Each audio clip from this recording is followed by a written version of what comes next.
It is really stressful if you don't get a good grade, and many people are motivated to get a good grade so much that they don't want to challenge themselves. They only look for the grade, not to learn. The thing about having grades and comments is that they said that the studies showed that that didn't help. It didn't change anything. So just the comments were what changed the student's perspective. So I think that's why we should just have comments. And then we can go back and improve ourselves and improve our writing. And when we just get a grade, you know, like I think it was Toby or Matthew said that when you get a grade, you don't know why you failed or why you got a good grade. You just know that, okay, evidently I showed a lot of work or lack of work. So if you get comments, then you know what to improve, and you can improve yourself. So you're preparing yourself for college, you're preparing yourself for high school, you're preparing yourself for the next challenge that you're going to have in the next grade, because you know what to do and how to fix it. But like, at school, you like they make you do it, so you don't want to do it. You want to be self-driven. You want to show that I chose to do this. I'm independent. You know, grades want to motivate you, but if you're a kid that maybe gets like a lot of F's, maybe you don't even want to try because it's too hard for you to get that grade, so you just kind of give up on trying. Because Sophia makes a good point that like grades, you only focus on the grades and you don't focus about the learning, and you don't focus about anything but the grades to make sure that your parents, when they see the grades, you know you're doing a well job at school. And I don't think that parents understand that grades actually like tear down the students and stress the students.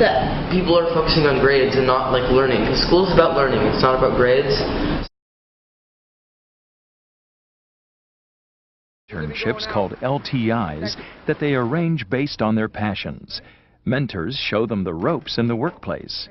Slide this back in here. Yeah, make sure it clicks though. I don't think it's in. Yeah, there you go. I want to be a photographer, so this is great for me. He should do these every day, several times a day, even at home. Because of this, I decided to study international business as an interpreter in the future. We see the connection between what we're learning in the real world, and I think that's what the regular school system is lacking. Back at school, teachers are called advisors, and every student has one, while every advisor has around 13 to 15 students for whom he or she is responsible. They're accessible day and night. We look for those lifelong learners, those people that have the energy and passion for kids. When you ask the question to high school teachers, what do you teach? It's less I teach English, but it's more I teach kids. The advisors carefully infuse traditional school subjects like math, science, and English into creative exercises for each student based on his or her internship. Students present elaborate exhibitions showcasing what they've learned, and parents are expected to take an active role in their child's education.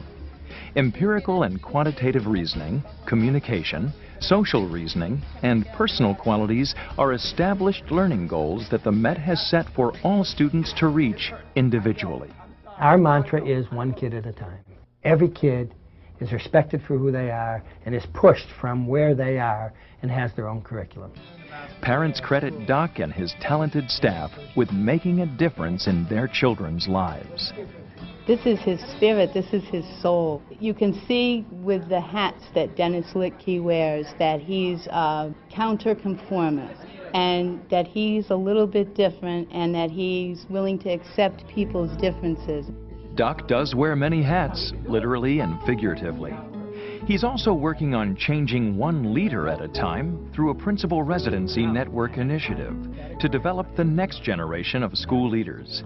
He hopes that graduates of the network and of the Met continue his passion. As I'm getting older and older, I hope that this new group of people begin to carry on this one student at a time so that it continues and becomes part of the fabric of American education.